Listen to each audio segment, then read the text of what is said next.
What time do you guys start? 7:30.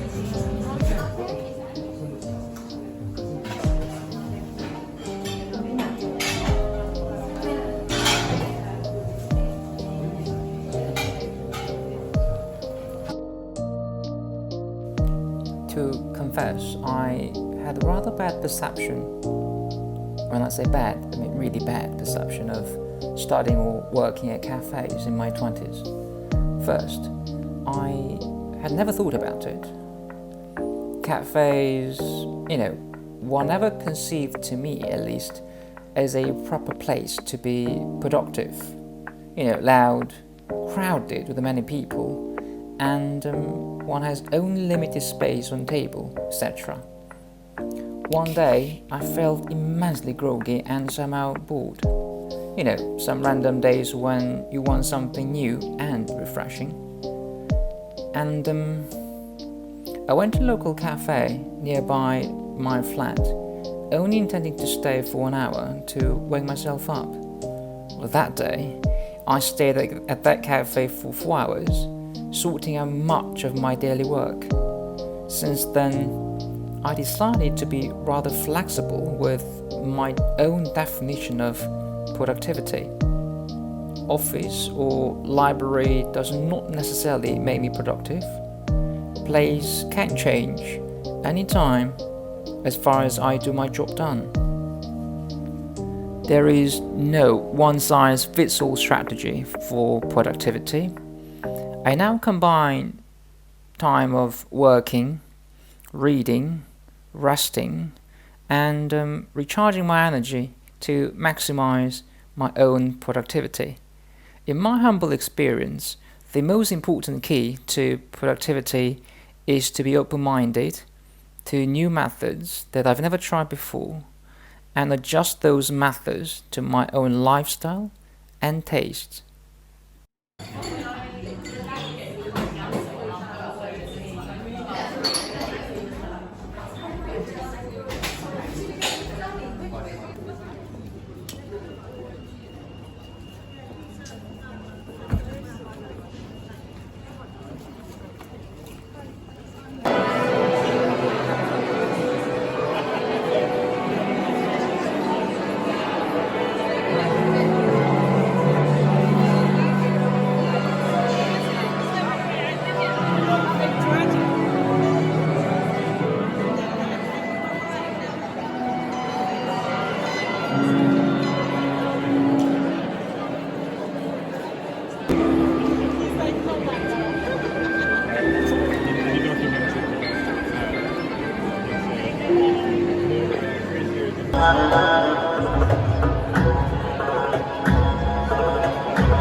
It's really nice weather.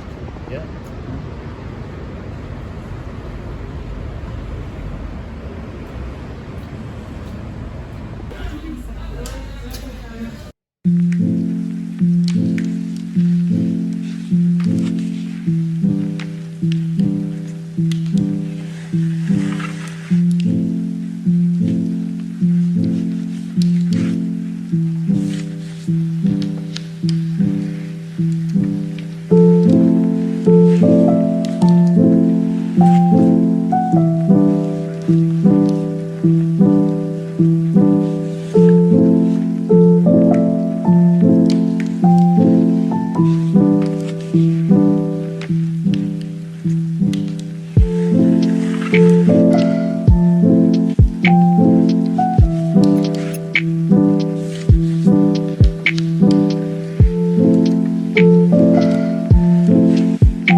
Big for me.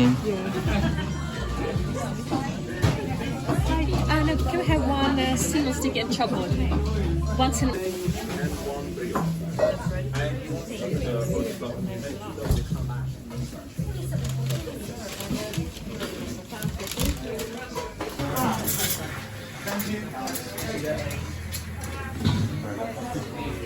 This is the latte, this is the cappuccino.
I felt recharged during the weekend to begin another energetic and productive week. I usually wear a suit on the office day, but sometimes it is too cumbersome to iron shirts and trousers, or shall I say man's conundrum of his wardrobes.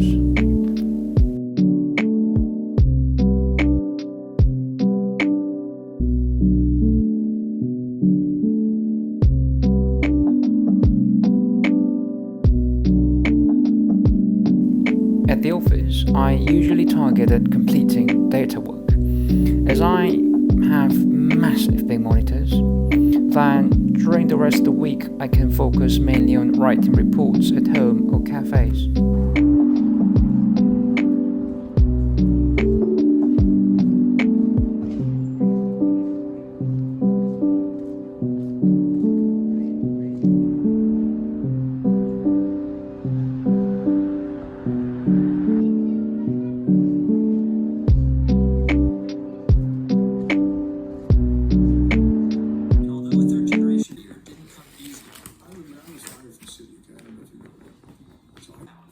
His outspoken leadership style is a large contributor to his success. That freaking door, that's opened it.